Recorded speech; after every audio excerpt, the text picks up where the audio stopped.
Hi everybody, this is Susie. Hope everyone's doing well today. Welcome to another Wild Orchid Crafts video on behalf of the Wild Bunch. This is Susie again. I think I'm tired. Okay, I'm not going to waste any time like I always say. I've created something special to share with you guys today. I know that I'm behind in a lot of videos that I had promised you, and so many of you that sent me private messages. Thank you so much for all the well wishes. I really appreciate it. And I'm just going to get right to it. I made a really pretty little, almost like a shabby chic / vintage keepsake box. So what I've done here today, friends, this is a really small box. I mean, I don't know how large it may appear to you online, but it's definitely small. These are one of those raw boxes that you get at Michael's for $1.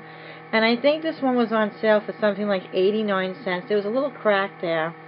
So I took the hardware off of it and I painted it like almost like a bone color, like a creamy, whitey cream leaning towards the white, not really towards the beige. And I was going to do something with that. I was actually going to do that peeled paint look. Then, of course, I changed my mind. That's why it's hard for me to do a tutorial on things like this, because I always wind up changing my mind. And what I had done was I took some of the lace from Wild Orchid Crafts, and I put lace all around the entire box. The front, the top, the back. The bottom is raw right now because I was in a hurry to get this video done, but it will be a piece of felt so it doesn't scratch on furniture. And after I adhered the Wild Orchid Crafts white lace, which was about 2 inches wide, I trimmed it down, and I was able to get it to fit here using some hot glue, and it was fine over the paint. And then, of course, I used the the very small version of the flatback pearls in a cream color, or like an ivory. I used that all around the box, around the top, around the the very top lower half of the cover of this, and the entryway, and then the very bottom got 2 layers just to cover the base. And I really like the way that looked, so I went ahead and I had put some flowers up on top, of course. You guys know me, I'm just going to turn this way so you can have a better look at the top portion. I think that's a little bit clearer because I have a tendency of getting close. So what I have there are those wild roses in the center, and since this was such a tiny box, I needed to kind of shrink down some of the flowers. So I was using that method that by peeling off a few layers of the flowers, you have another whole entire different looking flower, but it's the same flower that you want to use. So I did that. I tore off 1 layer of the white wild rose in the middle, and adhered that down using hot glue, of course. And some of the other beautiful flowers from Wild Orchid Crafts, which are the two-tone cream mushroom flower there, that kind of appears to look like not a mushroom color, but more like a deeper creamy beige with some lavender blended into it. Very elegant. I really love that flower. If you're making any kind of like party favors, you need an elegant color, I would go with that. And I also have the Wild Orchid Crafts rose hip little ivory, the deep ivory rosebuds. Those are so just absolutely stunning. If you can see those, I hope. And what else do I have in here? Oh, I have these other small roses that are for fill-ins. I use the foundations. Just really lovely. And then up in the front over here, I have the vintage seam binding that I tied into a bow as well, from Wild Orchid Crafts as well. And I didn't get too crazy with the trimming, so I just put a bow here. Now across the bottom here, you can see it's kind of like rigid looking. I kind of was using the flatback pearls, and I was hesitating on putting pearls in the back for some reason, because I wanted to finish my project. I didn't think that I was going to make it, but I do have some pearls left, and I can add it. However, I'm not really sure because I may put legs on the bottom of this. I don't know yet. If I don't put felt, I'll put legs, and if I put the legs, I may add a small layer, a very narrow lace at the bottom and the back, just as a fan look.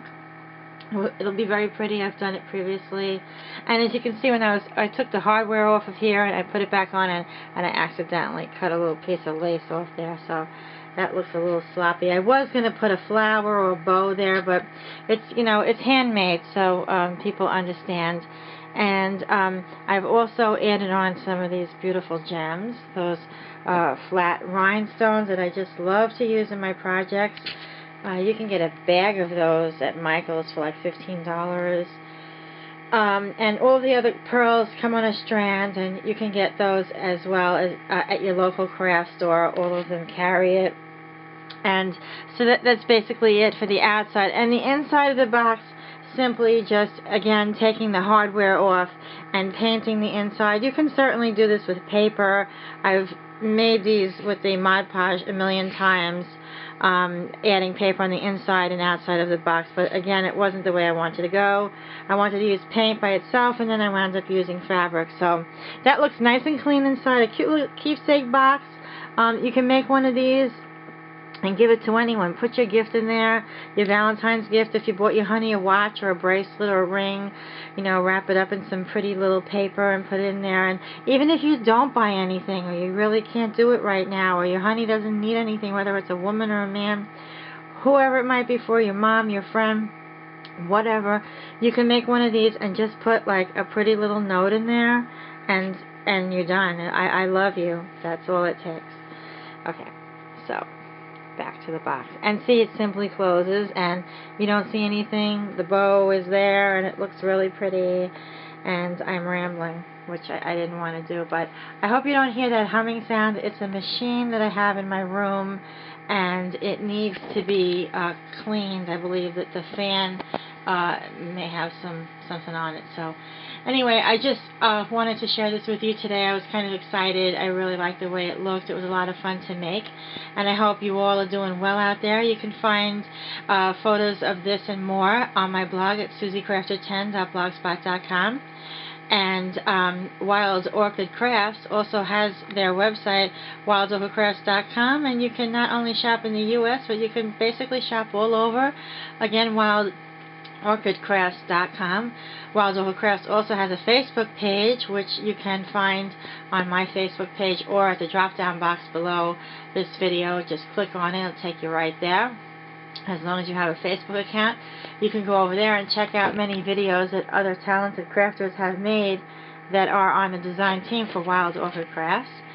And my channel here, Suzie Crafter 10. And thanks so much for tuning in today. I really appreciate you stopping by and all of your comments. Please subscribe if you haven't. Have a great day, and thank you.